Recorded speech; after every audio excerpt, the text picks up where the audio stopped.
subindo um monte. Quem aqui já subiu um monte?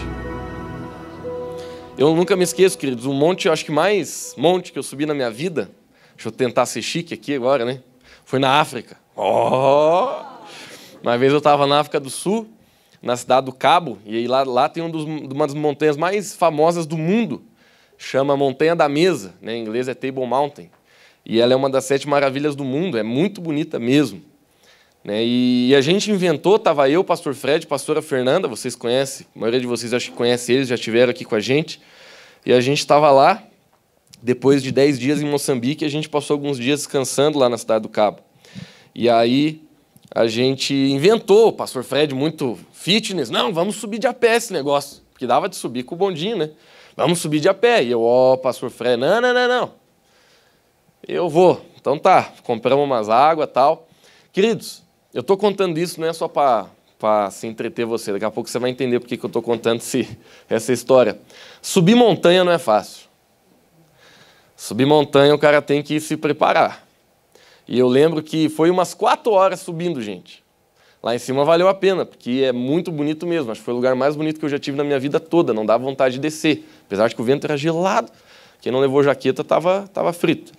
Mas, querido, subir montanha não é fácil. Para subir montanha existe um preço. Para subir montanha existe uma demanda que precisa você colocar ali na sua vida para que você suba a montanha. Eu lembro, a gente subiu a montanha, tinha que parar, tinha que sentar às vezes, mas a gente conseguiu. Aí para descer, a gente desceu com o bondinho. Pagou lá, não lembro quanto, mas desceu com o bondinho, porque daí senão ia ficar complicado. Mas vamos lá, queridos. Hoje a gente vai falar sobre isso, subindo um monte. Uma mensagem que Deus me deu, hoje à tarde eu meditando, preparei essa mensagem, queria de cara já em abrir em Isaías 2:3. Isaías capítulo 2, versículo 3. Gente, a Bíblia fala muito sobre monte. Tem muita gente até assim que mistifica, no bom sentido, não tem nada de errado com isso, então não me entenda mal quando eu falo mistifica. Mas muita gente até usa assim o monte como se fosse um lugar espiritual. Por exemplo, tem muita gente que faz vigília no monte. Às vezes tem gente que diz, eu vou subir no monte para orar. Eu já tive amigo, e eu mesmo já fiz isso, às vezes assim, de subir no monte para orar. Agora, não existe nada de especial, queridos, num monte de forma espiritual. Digamos assim, nossa, se eu subir no monte, minha oração vai ser mais ouvida do que se eu estiver aqui. Aí você diz assim, nossa, Lucas, será? Eu já vi tanto de monte, gente consagrando coisa em monte. Não quero, assim, destruir com a sua fé. Só sou obrigado a compartilhar a palavra de Deus. A Bíblia não fala isso. A Bíblia em nenhum momento diz que você subindo no monte, tua oração vai ser mais forte, alguma coisa vai acontecer. Mas hoje eu vou te explicar o que é o monte, o que a Bíblia está querendo dizer quando ela está falando de monte. E a gente vai levar vários versículos para isso. O primeiro é assim, ó.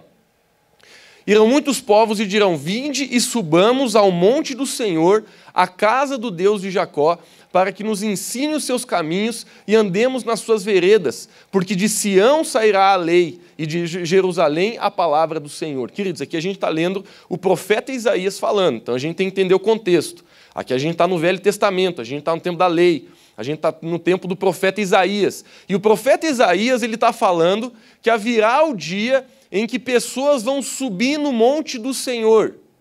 Queridos, de cara eu já quero te dar aqui, o que não é tanta revelação assim, mas é o entendimento que você tem que ter a partir de agora. O monte, queridos, está falando da presença de Deus, está falando do momento íntimo seu com Deus. Esse é o monte.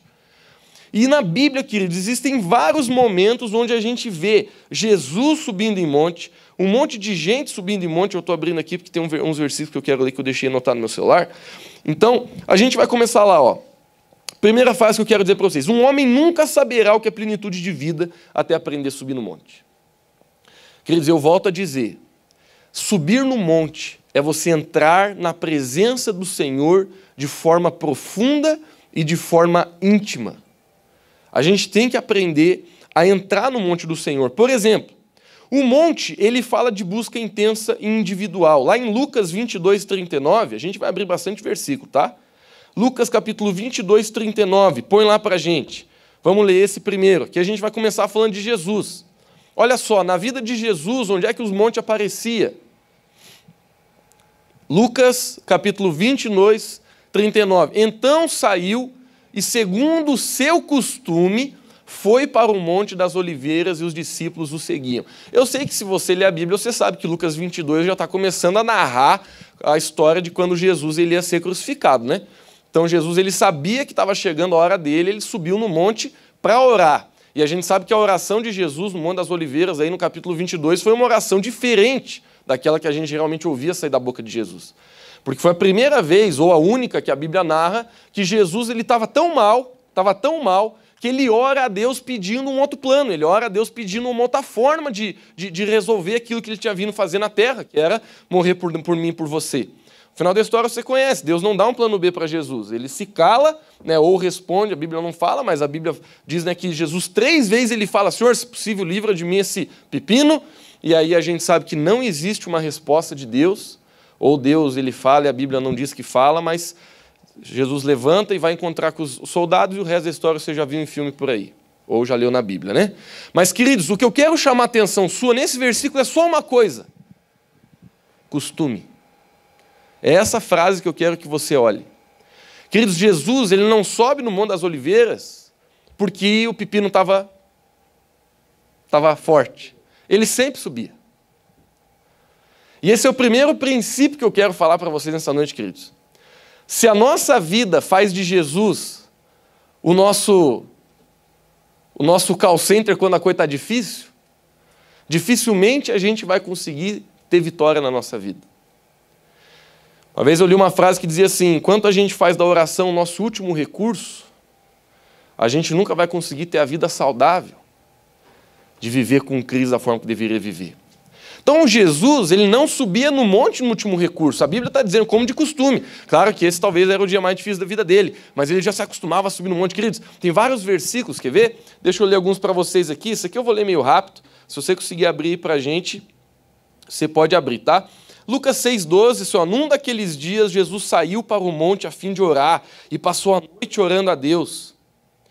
Lucas 9,28, aproximando-se 8 dias depois de dizer essas coisas, Jesus tomou a Pedro, João e Tiago e subiu ao monte para orar. Queridos, o monte era o lugar de oração. Fala comigo, lugar de oração.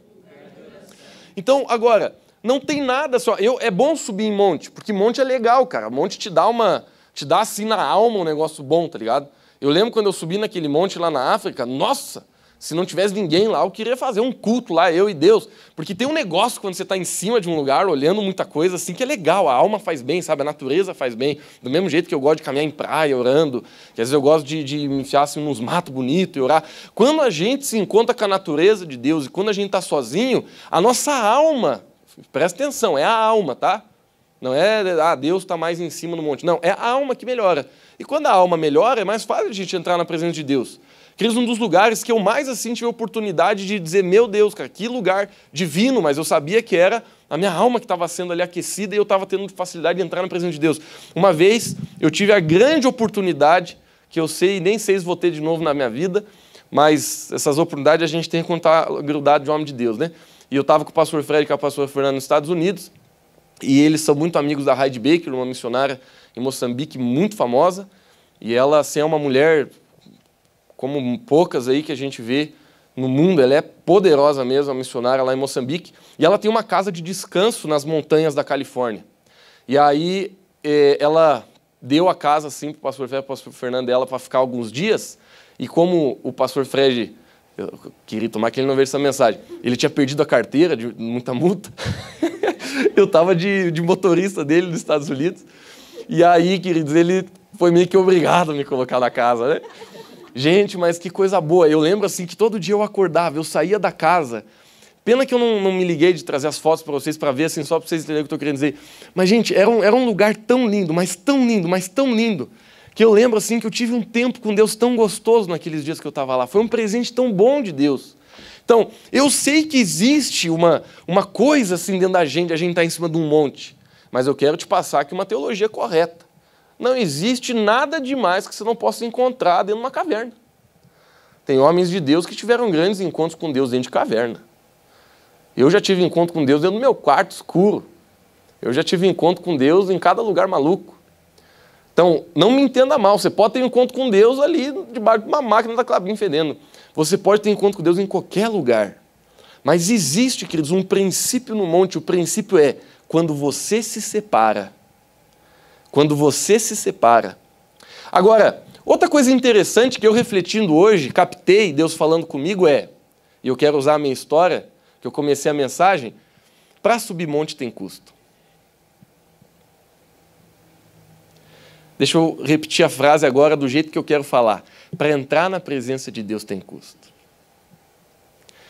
Queridos, a gente é preguiçoso para entrar na presença de Deus. Eu sei que é até triste falar isso, né? Imagina você olhar para sua esposa um dia e dizer, nossa, eu tenho tanta preguiça de entrar na sua presença. Eu sei que a gente não usa esse termo com a mulher, né? Nem a mulher usa esse termo com o homem. Mas imagine que relacionamento mais fubá, né? Você chegar e dizer assim, nossa, mas que preguiça de passar tempo contigo, rapaz, que coisa difícil. Nossa, teu casamento vai acabar rapidinho. E a gente, às vezes, é tão ruim, eu falo isso com tanto temor, né? Mas a gente tem que ser sincero, às vezes a gente tem preguiça de entrar na presença de Deus. A gente tem preguiça de orar. Aí nossa vida não funciona, a gente quer ficar achando coisa para os lados, mas aquilo que é principal, queridos, a gente às vezes não faz. Então, usando a analogia que eu estou usando aqui subir monte, gente. Para você chegar naquele lugar onde você vai buscar a presença de Deus tem um custo. E eu quero te perguntar, qual é o seu? Ontem na célula aqui de jovens na igreja, a gente estava conversando sobre valores de vida e tudo, e uma hora eu lembrei de um exemplo muito oportuno de um homem que estava no Brasil há pouco tempo atrás, aí, eu admiro muito ele, o nome dele é Mike Bickle, ele dirige uma sala de oração 24/7 em Kansas há praticamente 20 anos. Quando eu falo 24/7 é porque não para. Há mais de 20 anos, acho que é 15, 16, não sei, mas é quase 20 anos, eles estão literalmente sem parar. A adoração e a oração não para. Eles têm turnos, são centenas de pessoas envolvidas, é um lugar bem legal de se visitar. E esse homem é uma das maiores autoridades de oração no planeta, hoje. Porque pensa num cara que tem autoridade para falar sobre isso. Ele escreveu livros sobre isso e tudo mais. E aí ele estava no Brasil, num congresso de pastores, e de repente abriram para pergunta. E aí perguntaram para ele assim, Mike Bickle, qual é o maior segredo da vida de oração? Aí o pessoal já se armou na cadeira. Nossa, vai vir uma resposta agora, chefe, que vai vir rasgando todo mundo aqui, que vai ser uma coisa sobrenatural, que ninguém ouviu, vai ser um negócio profundo, que vai vir das alturas, que vai vir direto do trono, vai vir brilhando na cabeça. Todo mundo achou que havia um negócio assim. Ele só falou assim, ó, botar na agenda.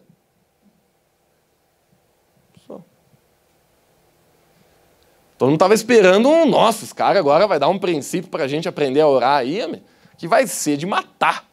Ele só falou isso, queridos, o maior princípio para você virar um grande homem, uma grande mulher de oração é botar na agenda. Porque se você não botar na sua agenda, e vocês estão entendendo que eu estou falando que isso é subir no monte, né? Se você não subir esse monte aí, se não tiver esse esforço, a gente não vai conseguir. Então, para muitos aqui, às vezes o monte é o próprio trabalho. Você trabalha demais. E você não tira tempo para o Senhor. Você, às vezes, vê filme demais. E você não tem tempo para o Senhor. Hoje em dia, a gente tem muitas distrações, né? E uma das maiores distrações está na nossa mão. Aqui, nessa mão aqui, queridos, a gente carrega aquilo que a gente não vê o tempo passar. Fácil a gente gasta muito tempo nisso aqui. Uma das coisas que eu tenho tentado fazer às vezes, quando eu vou deitar, às vezes eu pego o celular e deixo meio longe. Porque, às vezes, a gente pega o celular, quando vai dormir, bobeou, deu meia hora.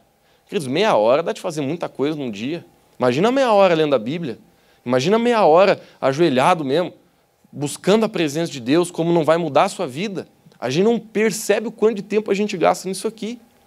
Então, queridos, é um desafio subir o monte. É ou não é? Vamos ser sinceros aqui. É ou não é? Vamos ouvir o povo? É? É um desafio. Mas a gente tem que subir esse monte. A Bíblia já está dizendo, é um monte. Muitas vezes você vai ter que se esforçar. Muitas vezes você vai ter que planejar. Muitas vezes você vai ter que ser específico, você vai ter que direcionar. Não, hoje eu vou subir no monte. Vai ser esse horário, vai ser dessa forma, eu vou ter que dizer não para isso, vou ter que dizer não para aquilo. Mas eu vou subir no monte. Por quê, queridos? Porque se a gente não planejar, a gente não vai fazer. Então, queridos, o monte fala de busca intensa individual. Jesus, ele entrava na presença de Deus direto. Na vida de Jesus, a gente viu em Lucas 22:39, que ele tinha isso como um hábito. A gente leu em mais 2 versículos ali, durante a vida de Jesus, né? Porque ali Jesus estava para ser crucificado quase, então provavelmente foi a última vez que ele subiu no monte, assim, pelo menos de vontade própria, né? Então, a gente vê, queridos, na vida de Jesus, que ele subia no monte para orar. Porque ele queria falar com Deus. Agora, vamos seguir aqui, queridos. O monte é um lugar de encontro com Deus. Eu não quero que você abra, porque a gente teria que gastar muito tempo lendo, mas lá em Êxodo, capítulo 19, narra um pouco da história de Moisés, quando depois que ele saiu do povo do Egito, depois de um tempo ali, ele subiu no Monte Sinai. E você sabe o que aconteceu lá, o pau quebrou. No Monte Sinai, Deus ele falou face a face com Moisés, Deus ele trouxe muita revelação para Moisés de como ele deveria liderar o povo, né, os 10 mandamentos famosos, conhecidos, foi lá que Deus escreveu na tábua para ele. Foi nos Monte Sinai, queridos, que Deus ele teve um grande encontro com Moisés. Então, o monte, queridos, é um lugar de encontro com Deus. Entrar na presença de Deus. Gente, se a gente não aprender a subir o monte, se a gente não aprender a entrar na presença de Deus, a gente nunca vai encontrar o nosso Deus. Eu gosto de falar isso, queridos, não para que você assim, não para que você me entenda mal, mas a igreja, ela é um lugar de encontro com Deus? É. A igreja é um lugar onde a gente é abençoado, onde a gente é ensinado, onde a gente é fortalecido, onde a gente vê os irmãos, onde a gente fortalece um ao outro, onde a gente é família, onde a gente congrega, onde a gente edifica um ao outro, onde a gente exorta um ao outro. Queridos, a igreja é uma coisa fantástica. A importância de a gente estar firmado numa igreja local, ser membro de uma igreja, ativo. Quando eu falo ativo, é realmente participando da visão que Deus deu para a liderança da sua igreja. Queridos, isso é muito importante. Mas, eu vou te dizer, os encontros mais poderosos que você vai ter com Jesus na sua vida não vão ser dentro da igreja. Se você aprender a subir no monte, eu te digo, os momentos mais poderosos que você vai ter com Jesus na sua vida não vão ser dentro da igreja. A maioria deles vão ser dentro do seu quarto, quando você subir no monte. Eu sei por mim, eu já fui muito tocado por Deus em congresso, em igreja, em culto, em célula, em um monte de lugar que a gente vai e participa. Nossa, como eu fui marcado, pessoas ministrando minha vida, pessoas profetizando a minha vida. Como é importante, queridos, a gente ser edificado por pessoas. Mas eu digo para vocês, as coisas que Deus fez na minha vida, que me marcou, que nem uma tatuagem, assim, marca o corpo, me marcou no coração, a maioria delas foi quando eu estava sozinho. Subi no monte. E orei ao Senhor, fechei meu olho, ninguém pediu, ninguém estava vendo. E eu falei, Jesus, estou aqui do jeito que eu sou, não consigo te esconder nada, não entendo um monte de coisa da Bíblia, não entendo um monte de coisa da minha vida, mas aqui eu estou. E eu quero te encontrar, eu quero te ouvir, eu quero entender as confusões da minha cabeça, eu quero buscar a tua presença, eu quero sentir tua presença, quero sentir tua força, quero ver que tu é real, quero sentir o teu amor na minha vida, não quero só cantar, não quero só ver os outros falar, eu quero sentir, eu quero ver o amor que o Senhor tem por mim, eu quero viver esse negócio. Foi quando eu entrei no monte, queridos, quando eu comecei a subir o monte, foi quando eu comecei a ter encontro com Deus que me mudou. Então, meus irmãos, o monte é um lugar de encontro com Deus. Sempre quando a Bíblia fala de monte, lembre, ela não está falando para você subir a altitude. Ela está falando de você entrar na presença de Deus.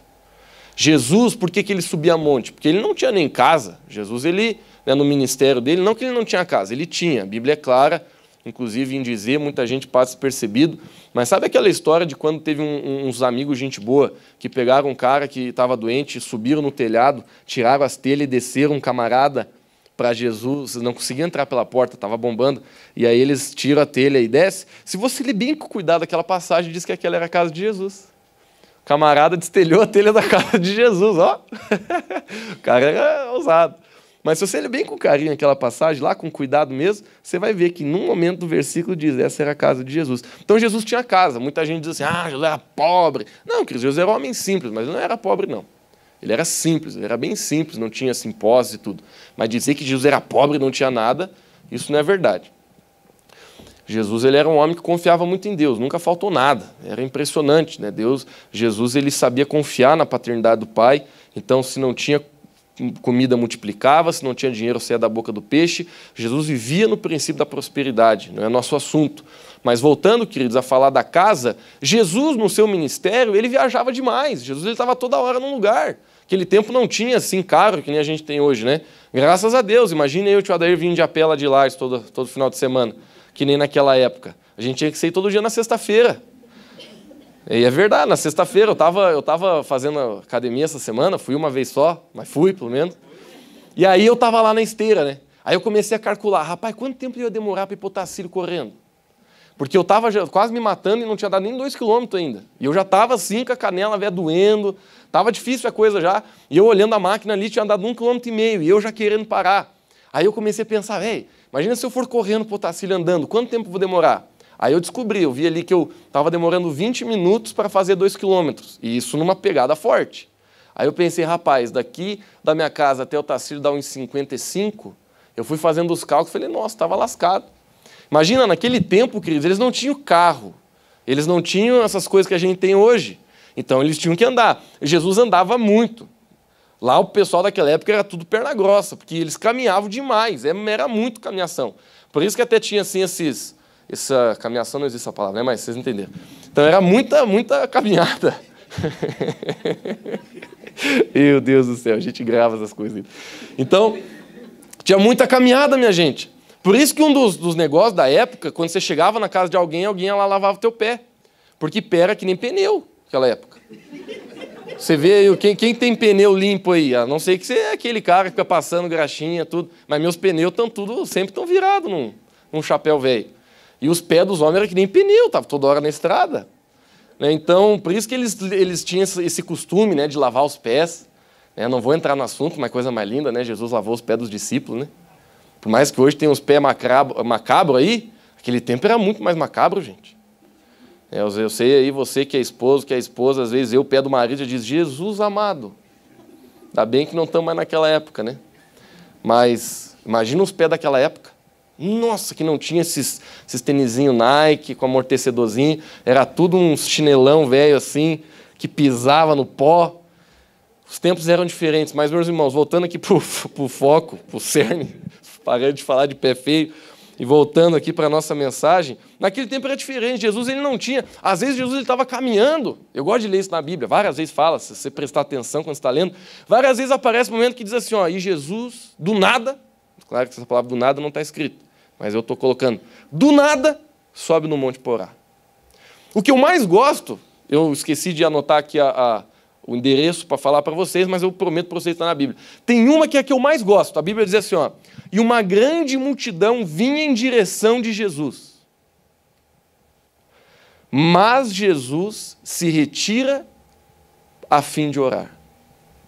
Em outras palavras, tinha uma galera vindo para encontrar Jesus. A Bíblia não diz quantos, mas se fala multidão é mais de 100, porque o que caracteriza a multidão é mais de 100. Então, eram mais de 100 pessoas, estavam vindo em direção de Jesus. Se fosse eu ia pensar, pastor Adair, está vindo 100 pessoas aí para ouvir nós pregar. Puxa a viola aí, puxa a Bíblia aí, que agora eu vou dar uma mensagem, chefe, que vai abalar aqui essa multidão. Mas Jesus ele era tão focado com o Pai que ele sabia a hora de falar e a hora de não falar. Ele viu a multidão vindo, mas mesmo assim ele não foi seduzido pela oportunidade de falar a uma multidão. A Bíblia diz que ele se retira, se esconde, talvez ele sobe em algum lugar, algum monte de novo, e vai orar.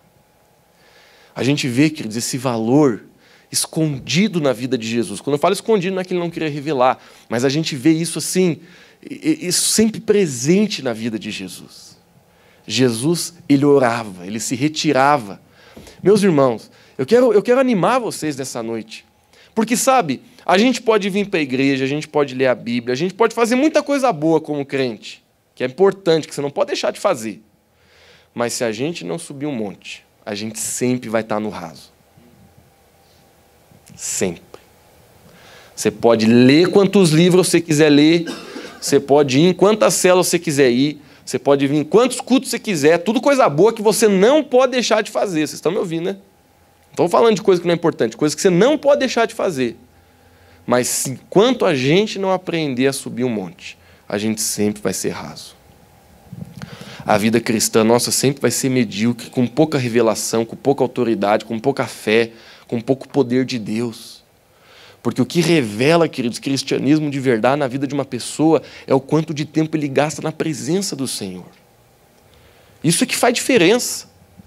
na nossa vida. Depois que Jesus ele já tinha subido ao céu, já tinha morrido, ressuscitado e já estava com o Senhor, o Espírito Santo já estava vivendo no corpo de quem aceitava Jesus, de repente prenderam os discípulos, né? Prenderam Pedro. E Pedro velho era um homem rijo, né? Como diz a gente aqui na Muras. Era um homem assim da palavra velha que não negava fogo. Tchô. E ele não era eloquente, ele não tinha estudo, ele não tinha faculdade, não tinha mestrado, não tinha doutorado, não tinha nada. Mas, de repente, o que sai da boca do Sinédrio, que eram os homens poderosos da época, aquele tempo não tinha uma organização governamental do tipo que tem hoje. Então, o Sinédrio era a autoridade religiosa e também de governo, era tudo uma coisa só. E aí, o pessoal do Sinédrio, que eram os poderosos da época, eles mesmos falaram, rapaz, não nesses termos, né, mas só para te ajudar a entender. Você nunca entrou num lugar para estudar? Como que tu fala com tanta eloquência e autoridade? Aí um que estava no canto diz assim, dá de ver que ele estava com Jesus. Dá de ver que o homem andou com Jesus mesmo. Sabe por quê, queridos? Porque os discípulos, eles não conseguiam negar que eles eram discípulos, porque eles tinham pegado o cheiro, eles tinham pegado o jeito, eles tinham pegado tudo de Jesus. Até o jeito de falar era o mesmo. Até o sotaque eles pegaram de Jesus. Eu não sei qual era o sotaque de Jesus, mas eles pegaram o sotaque de Jesus. Ainda bem que Jesus não era barriga verde, senão ia ser uma chatice ouvir os discípulos. Mas eles pegaram tudo de Jesus, tudo. Eles não conseguiam negar que eles não eram discípulos de Jesus. Que legal, né? Queridos, imagina se a gente viveu uma vida de monte, de tal forma que quando a gente abrir a boca para falar de Jesus para alguém, alguém chega e diz assim, não tem como dizer que você não teve com Jesus. Imagina uma pessoa que é ateu, chega para você, começa a tentar te confundir, começa a tentar falar um monte de argumento para ti, não, mas veja o Big Bang, veja o macaco, veja... começa a falar o que quiser falar, mas você começa a contar os teus testemunhos e essa pessoa se cala, porque ela não consegue mais explicar o que está acontecendo na sua vida. Ela não consegue. Ela não consegue explicar como que você conseguiu perdoar aquela pessoa que ninguém conseguiria. Ela não consegue explicar como que você saiu de um buraco pessoal, na alma, no espírito, de culpa, de condenação. A pessoa não consegue explicar como é que teu casamento foi restaurado de uma situação praticamente morta. A pessoa não consegue explicar como que você obteve vitória de vícios, vícios até químicos, vícios de tudo, qualquer tipo de ordem. Queridos, quando uma pessoa anda com Jesus, a gente não precisa dar muito discurso, não, porque a nossa vida diz, eu tive com ele, eu subi no monte. E é isso que é lindo de ver na nossa vida como cristão. Sinceramente, meus irmãos, eu não quero que vocês olhem para mim e digam assim, nossa, Lucas, você fala tão bem nesse microfone aí, que dá de ver que você teve com Jesus. Não. Discurso a gente aprende no YouTube. Hoje em dia está fácil. Sabe o que é lindo de ver? É alguém chegar para mim andando na segunda-feira, trabalhando junto, passando pepino junto, tá passando estresse junto, entendeu? Hora que era para nós estar xingando, a gente está abençoando. Hora que era para a gente estar amaldiçoando, a gente está declarando bênção.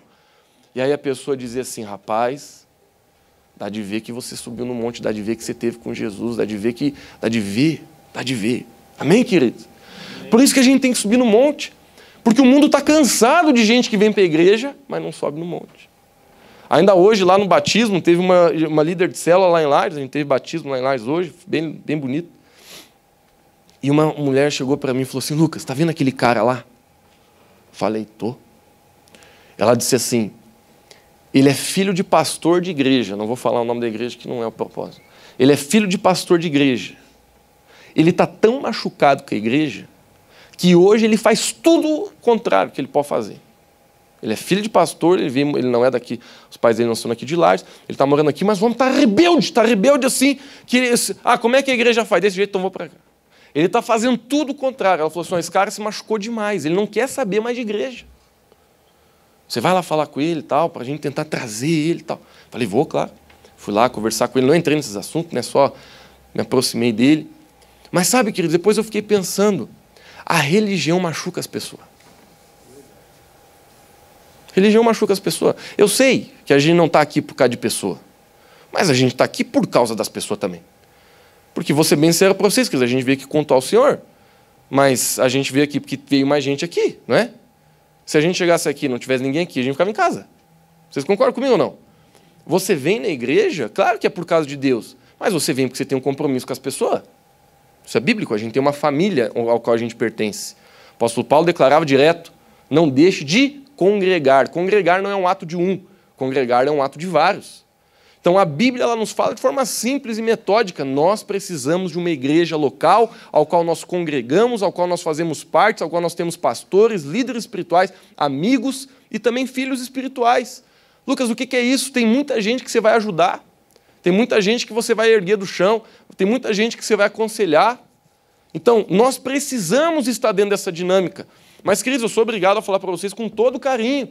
Tem tanta gente machucada com a igreja. Mas eu vou corrigir essa minha frase, porque no Facebook está cheio de gente querendo se levantar contra a igreja. Quem toca na igreja está tocando a noiva de Cristo, meu chefe. Tem gente que pega, porque tem 1 milhão de vídeos aí no Facebook dizendo, porque a igreja tem que mudar. Meu irmão, se eu quero ver o tio Ader brabo, é mexer com a tia Marisa. Se eu quero ver o tio Marça brabo, que o homem é calmo, mexa com a Graça. Não é verdade, Marisa? Tira o facão na hora ali, homem. Deus o livre, homem. Deus o livre. Querido, você quer deixar Deus brabo, mexa com a noiva, mexa com a igreja. Então, muita gente tem essas frases no YouTube aí, porque essas frases são de efeito, chama a atenção da Ibope. Mas não é com a igreja que a gente está machucado, a gente está machucado com a religiosidade de alguns que, infelizmente, não se mexem dentro da igreja. Mas a igreja é santa, a igreja é maravilhosa. A igreja é pura, queridos, a igreja é a noiva de Cristo. A igreja é a esperança da terra. A igreja é maravilhosa. Mas a religião mata. Judia da gente. Eu sou muito grato a Deus, né? Porque eu sou filho de pastor desde quando eu nasci. Tem muitos amigos meus que também são filhos de pastor, estão detonados. Porque não aguentaram ver assim, muita coisa, assim, diferença de púlpito para casa, né? Eu sempre tive o entendimento que meus pais são seres humanos, têm possibilidade de errar. E eu sou muito grato a Deus de ter os meus pais como exemplo para a minha vida. Não são perfeitos, mas foram meus exemplos. E hoje eu estou aqui pregando, porque eu nunca, eu falo isso com toda a autoridade na minha vida, nunca eu repudiei a igreja na minha vida. Mesmo meus pais sendo pastores, mesmo a gente passando necessidade na minha casa, às vezes, porque em vez de meu pai trabalhar em banco, ele resolveu ser pastor, nunca na minha vida eu falei, ô pai, que droga, tinha que ser pastor, tinha que largar tudo. Pô, a gente podia estar numa boa agora, estamos comendo aí pão com margarina. Nunca, meus irmãos. Sabe por quê? Porque eu sempre vi a honra e a glória de estar na casa do Senhor. E sabe, se você assim é machucado com a religiosidade que você vê na igreja, hoje talvez é o dia de Deus curar você. E talvez você não seja machucado, mas você conhece alguém que é. E você vai ter oportunidade de sentar com essa pessoa um dia, talvez até essa semana, e dizer, cara, deixa eu te dizer, Jesus ama você, isso que aconteceu com você, chefe, isso não é nada, vem para a presença de Deus, Ele vai te curar. Aquilo que aconteceu no passado, isso não representa a igreja, isso não representa a noiva, isso não representa o teu Deus. Vem. Porque a gente é muito fácil, assim, a gente é muito rápido, né, vou usar essa palavra, em terceirizar a dor. Então a gente se frustra, a gente quer colocar algum culpado. E às vezes a gente está dando culpado errado. Queridos, Deus não é culpado pela sua dor. A igreja também não é. Tem um camarada que tem nome que talvez seja. Mas não terceirize isso. Não bote culpa na pessoa errada, porque isso é o que Satanás quer. Porque imagina você com raiva de Deus. Quem que consegue ter relacionamento bom com gente que tem raiva? Vai conseguir? Não vai. Vou entrar na presença de Deus, Senhor, mas eu estou com uma raiva de você que você deixou isso acontecer na minha vida essa semana, mas vou entrar na tua presença, mas fique no teu canto. A gente não vai poder fazer isso. Quando a gente entra na presença de Deus, a gente tem que ir para o colo de Deus. A gente tem que sorrir, a gente tem que estar feliz, entendeu? Jesus é gente boa. Essa semana, não quero ficar dando pau também em vídeo que eu vejo, também vou ficar usando o mesmo remédio. Mas hoje eu estava deitado ainda, eu estava vendo meu Facebook e de repente eu vi um camarada lá que eu não vou julgar, mas ele deu um tiro no pé total. Ele falou assim, que deu?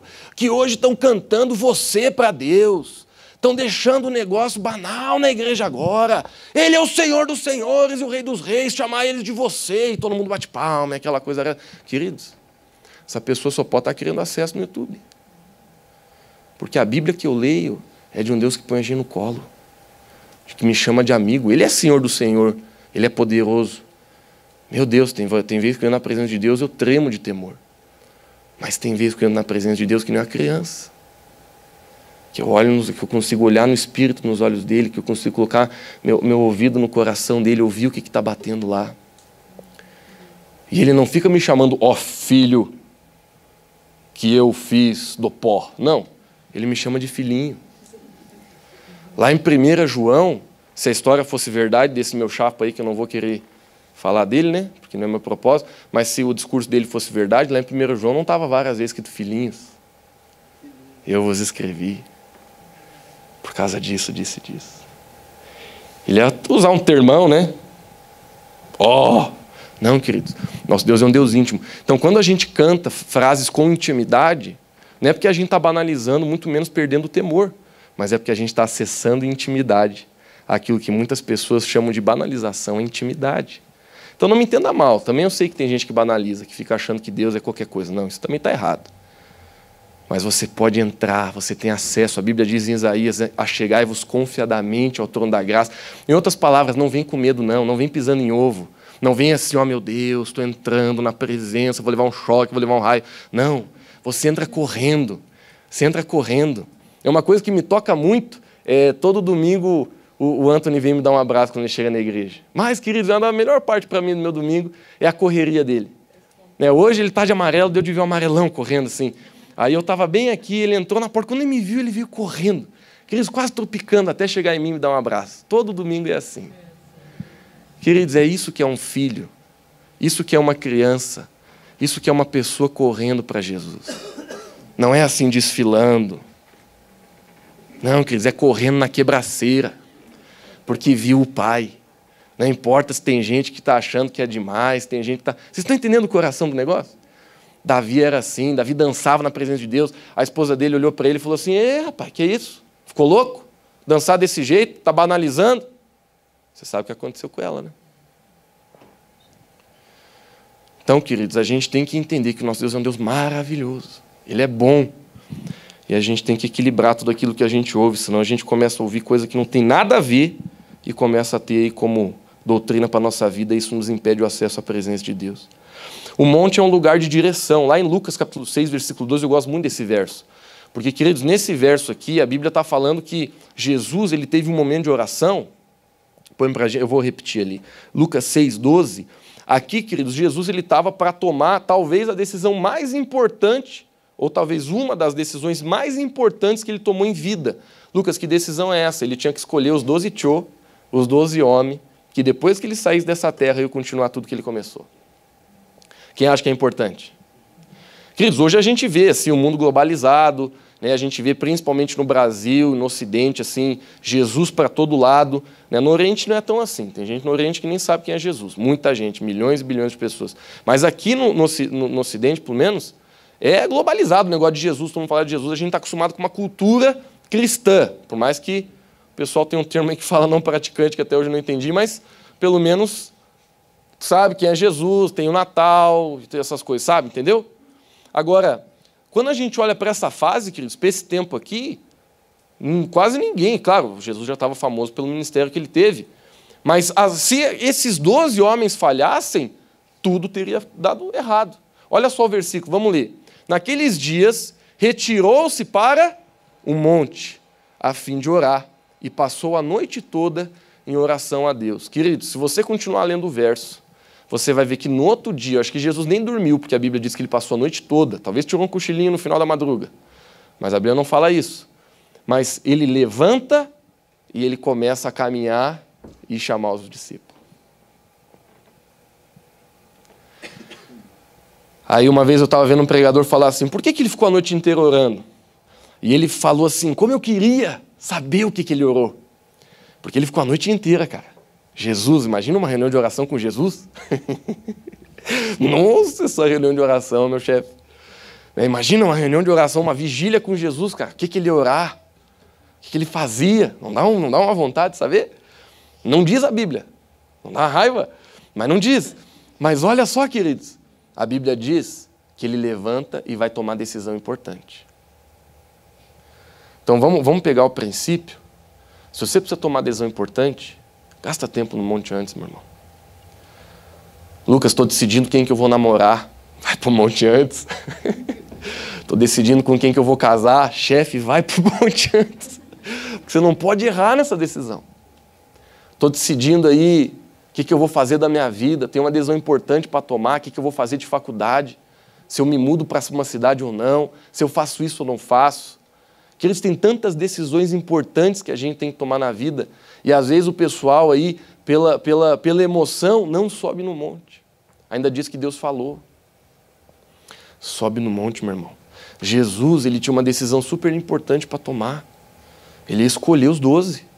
Jesus não escolheu no aleatório. Tem gente que acha assim, Deus não faz exceção de pessoas. Calma aí, gente. Tem que ler o contexto. Deus ama todo mundo, mas ele escolhe sim. Jesus escolheu, e ele escolheu de forma muito estratégica os 12. A Bíblia até diz que Deus escolhe as loucas do mundo, até a palavra escolhe já está ali, nas coisas loucas do mundo. Por isso que eu digo, se você acha que você é rejeitado, que você não tem muita força, que você é um grande candidato para Deus usar. Eu já contei essas histórias minhas aqui. Deus escolhe as pessoas. A Bíblia diz, queridos, que muitos são chamados, mas poucos escolhidos. Tem muita gente que pega esse versículo, interpreta para as teorias lá de que a salvação é predestinada, que é com todo respeito, uma baita, uma baboseira. Mas quando você lê os versículos, a Bíblia está falando que Deus, ele escolhe aquelas pessoas que têm um coração, porque Deus vê o coração. Não porque Deus fez vou fazer o coração do Davidson ruim. Não, a gente que faz nosso coração ruim ou bom. Você pode nascer num lugar que te propiciou para o teu coração ser pior. Talvez por causa da tua criação, coisa assim, você foi influenciado por gente de coração ruim, teu coração fica ruim. Mas ninguém diz assim, Deus me deu um coração ruim, Deus... Não. Deus, ele olha para o nosso coração. Jesus, quando ele escolheu os discípulos, queridos, tem gente que acha que Jesus fechou os olhos e foi. Não. Jesus, ele passou uma noite inteira em oração. E um dos pastores que eu ouvi pregar sobre esse texto, ele disse assim, não posso comprovar, não posso nem dizer que eu estou certo. Mas se eu tivesse que apostar no que Jesus orou, foi Jesus, não deixa eu escolher como o homem escolhe. Me capacita a escolher com os teus olhos. Eu acredito que esse foi o centro da oração de Jesus. E ele desceu e ele foi escolhendo de acordo com a vontade de Deus. Queridos, e quando a gente escolhe com a vontade de Deus, às vezes não pode parecer ilógico. O que é ilógico? É o que ninguém faria pela lógica. Mas muitas vezes é aquilo que você tem que fazer. Bom, então um monte é um lugar de direção. Um monte é um lugar onde a nossa visão muda. Lá em Isaías 55:9, abra comigo, fazendo um favor.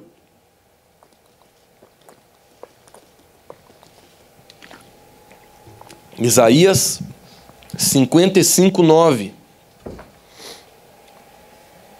Porque assim como o céu é mais alto do que a terra, assim são os meus caminhos mais altos do que os vossos caminhos, e os meus pensamentos mais altos do que os vossos pensamentos. Meus queridos, eu sei que eu não preciso explicar muito. Quando você está em cima de um monte, você vê mais, né? De forma natural. Eu acredito que essa é uma das funções também do monte na Bíblia, ser assim uma analogia que Deus tanto dá para quem vai entrar na presença dele. Porque quando você entra na presença de Deus, uma das primeiras coisas que acontece contigo é os teus olhos mudam. Se você tem experiência nisso, você sabe do que eu estou falando.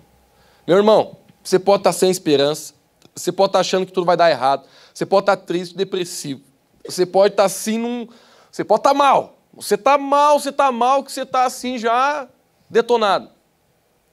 Mas se você entra na presença do Senhor, você fecha os teus olhos. E fechar o olho também é só para concentrar mais.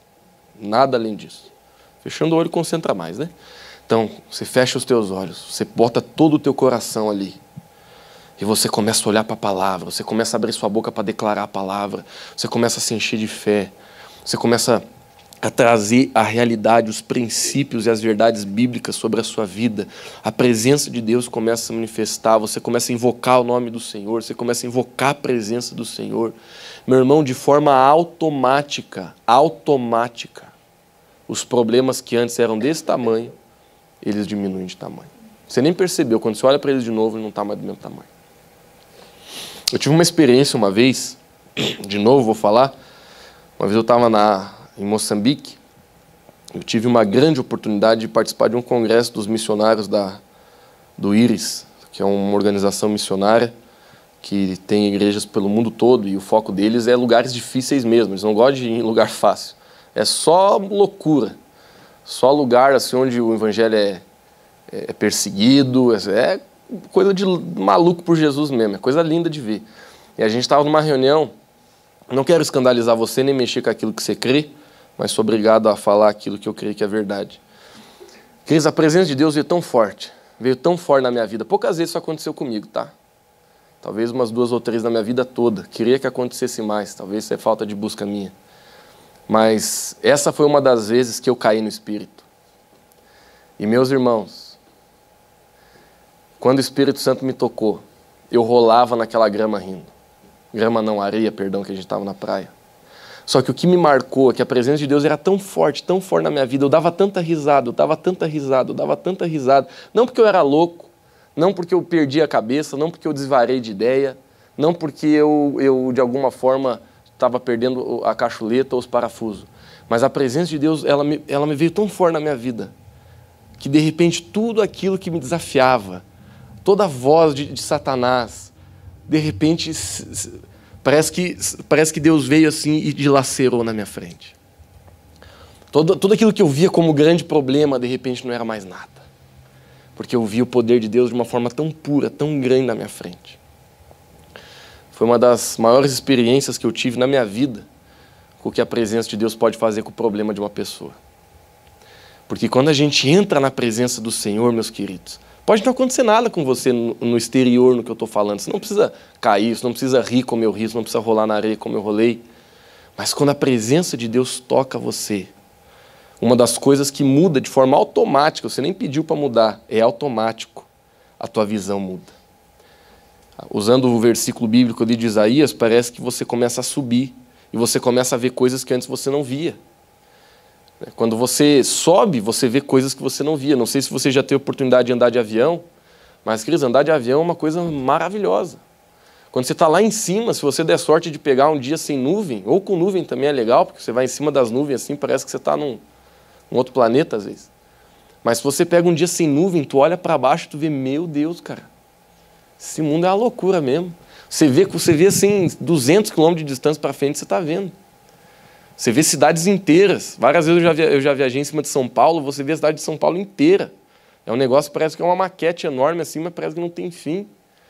O que eu estou querendo dizer é, quando você entra na presença de Deus, Ele vai pegar você e Ele vai fazer você ver coisas que você não está vendo. E quando você vê com os olhos de Deus, é aí que você tem sabedoria. Queridos, a sabedoria do homem está no quanto ele estuda, a sabedoria de Deus está no quanto a gente consegue ver com os olhos dele. Sabedoria verdadeira não vem da lógica, apesar de que a lógica para muitos casos é importante. Por exemplo, quando você vai comprar um carro, é importante você conhecer de carro. Mas tem muitas coisas na vida que sabedoria não é o quanto você conhece de algo, mas é o quanto de Deus você tem e qual é a capacidade que você tem de escolher com o coração dele. Então, meus irmãos, finalizando esse assunto, o monte é um lugar de mudança de visão. Estou quase acabando, tá? O monte é um lugar de inspiração. Gente, uma coisa que eu aprendi na minha vida, se você precisa de ideia, vá para a presença de Deus. E eu quero ser bem sincero, assim, ó, não vou espiritualizar. Você precisa de uma ideia para o seu serviço, vá para a presença de Deus. Você precisa de uma ideia para a sua empresa, vá para a presença de Deus. Você precisa de uma ideia para o seu casamento, para melhorar seu casamento, vá para a presença de Deus. Meus irmãos, Deus é um Deus criativo, Ele que inventou tudo. Você acha que o Espírito Santo de Deus também não vai deixar a gente mais criativo, quanto mais a gente ser cheio dele? Então, o monte é um lugar de criatividade. As melhores ideias que eu já tive na minha vida foi quando eu estava orando. Foi quando eu estava com meus olhos fechados, muitas vezes na presença de Deus. Deus falou, Lucas, faz isso na igreja, faz aquilo, faz isso, faz aquilo, dá esse passo. Porque a gente está... Claro que às vezes está dirigindo e Deus te dá uma ideia, não me entenda mal. A gente também não pode ser... Vou tentar equilibrar uma coisa aqui, muito importante na mensagem de hoje. Por muito tempo, a gente assim pregou na igreja esse negócio tão também só no monte, que a gente esqueceu de descer do monte com Jesus. Não sei se entende onde eu querendo chegar. Os crentes assim ficaram muito assim, a presença de Deus, só que esqueciam de entrar na segunda com Jesus junto. Esqueciam de entrar na terça com Jesus junto. Esqueciam de sair do quarto com a presença de Deus junto. Vocês entendem onde eu estou querendo chegar? Então equilibra aí. Não acha que eu estou falando assim, nossa, para tudo você tem que estar no mundo. Não. Você manifesta a glória de Deus no teu trabalho, na sua casa, na rua, onde você estiver, você é chamado para ser luz. Mas entenda, o monte é um lugar específico onde Deus quer falar e quer tratar com você. Queridos, não tem jeito, não tem atalho. A gente pode tentar uma coisa. Você não pode chegar para sua esposa e dizer assim, ó, vou trabalhar, entra no monte e faz o serviço por nós dois. Não vai funcionar. Não adianta. É só você que pode fazer isso pela sua vida. Claro que se você tem um esposo, uma esposa que ora, você vai ser muito beneficiado disso. Muito. Muito mesmo. Mas existem coisas que só você pode fazer por você pela sua vida. E entrar no monte é uma delas. Você não consegue dar o teu cartão para a tua esposa passar lá. Ó, passa o meu cartão lá. Não dá. A gente precisa entrar. Por isso que a Bíblia chama de monte. Tem o preço para subir. E por último, o monte é onde recebemos o poder de Deus. Eu acredito, queridos, que quando a gente tem encontro com Jesus, é aí que o poder é liberado sobre a nossa vida, é aí que a autoridade é liberada. Jesus, no seu último encontro com seus discípulos, ele liberou a autoridade. Ele falou assim, toda a autoridade me foi dada e agora eu dou para vocês. E aí ele deu aquilo que a gente lê em Mateus capítulo 28 como uma grande comissão. Ide por todo mundo, pregar o evangelho a toda criatura. Ele fala mais um tanto de coisa importante para a gente. Mas a autoridade, ela é dada no encontro. O poder de Deus é liberado no encontro. A gente pode assim, gastar muito tempo em seminário bíblico, teológico, que vai ser muito bom. Mas se você gastar 10.000 horas dentro de um seminário e nem uma hora na presença de Deus no monte, você vai ser uma pessoa muito sábia, mas que pouco vai poder realizar. Porque o que se realiza no reino não se realiza com sabedoria, se realiza com poder. Lucas me prova. O apóstolo Paulo chegou para uma galera que era muito estudiosa e ele falou, aqui não vai adiantar meu discurso não. O pessoal estudou pra caramba, aqui eles só vão crer se vir poder na telha deles. Aqui eles só vão crer se eles verem o reino de Deus. Eu não me entendo errado, não estou tirando a fé, né? A fé não é por vista, não acho que eu estou endemoniado. Mas ele falou assim, você, nesse lugar onde eu estou aqui, é o poder de Deus que vai ter que entrar em ação. Porque o poder de Deus ele vai trazer convencimento.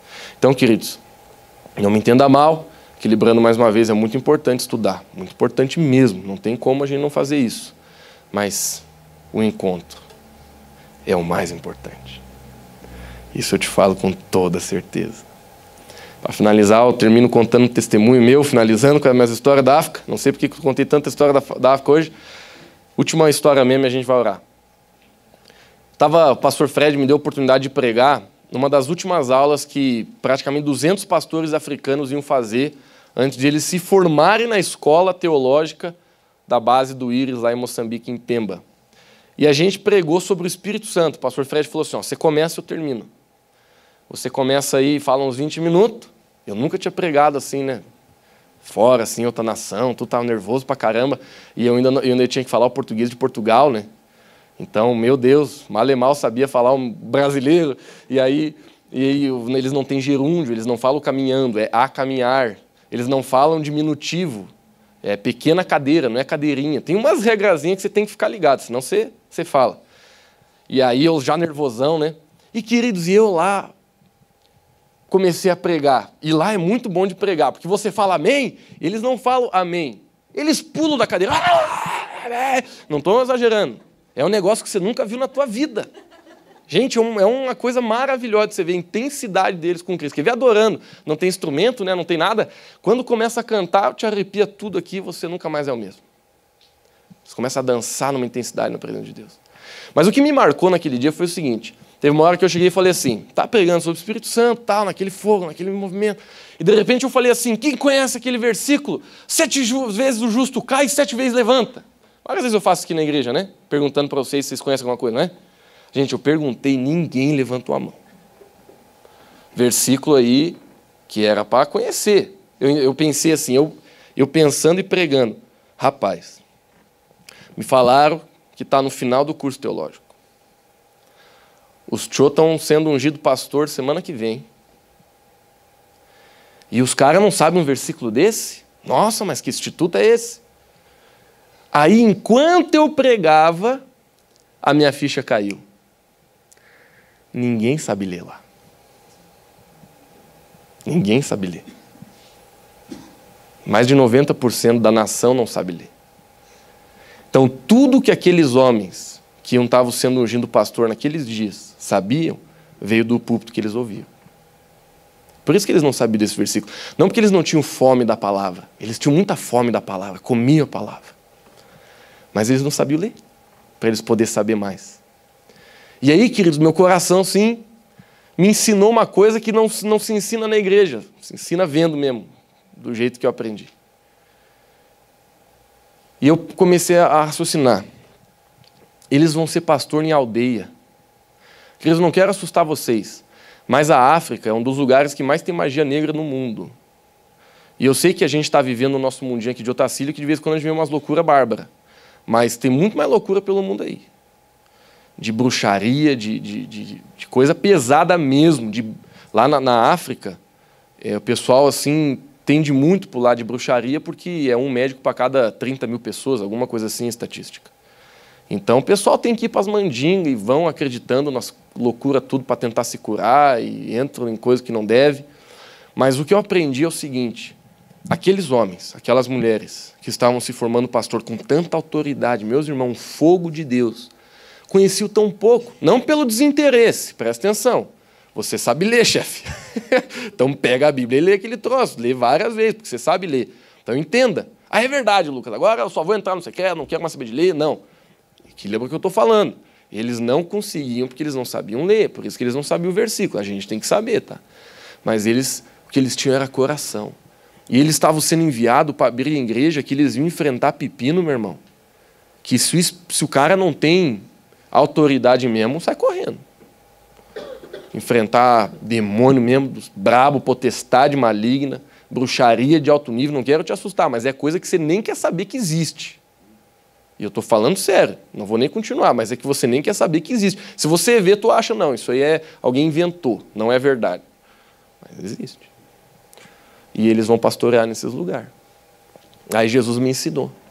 Lucas, se alguém é cheio do meu Espírito, se alguém é cheio do meu Espírito, do meu poder, ele pode ir em qualquer lugar. Ele pode ir em qualquer lugar. Ele pode ir em qualquer lugar. Pode enfrentar qualquer barra. Se alguém é cheio do poder de Deus, cheio do Espírito, se alguém sobe em monte, ele pode ir em qualquer lugar. Teve um camarada na Bíblia que foi expulsar um demônio e falou assim: em nome do Deus que Paulo prega, sai! Aí, está na Bíblia, tá, querido? Vocês vão achar que eu estou inventando. Está na Bíblia, lê lá. Diz que o demônio, né, claro que possuindo outra pessoa, olhou e falou assim, ó: Jesus eu conheço, Deus de Paulo. Paulo também conheço. Mas e tu, quem é? Aí a história parece engraçada, né? Para quem tem humor negro. Mas diz que o demônio dá um pau de deixar pelado. Meus irmãos, eu já apanhei alguma vez na vida, mas nunca de me deixar pelado. Levou um pau, a não ser quando meu pai baixava as calças para dar zarada, né? Que foi bastante vezes. Mas a autoridade é dada no encontro. Quando você vai fazer alguma coisa para Deus, você não pode falar assim, em nome do Deus do pastor Adair, em nome do Deus do Pedro, em nome do Deus do Marciano. Não, em nome do meu Deus. Em nome de Jesus, do meu Deus. Por que teu Deus? Porque eu entro no monte. Ele me conhece, eu conheço ele. A gente está junto. Fica de pé, querido, onde você está.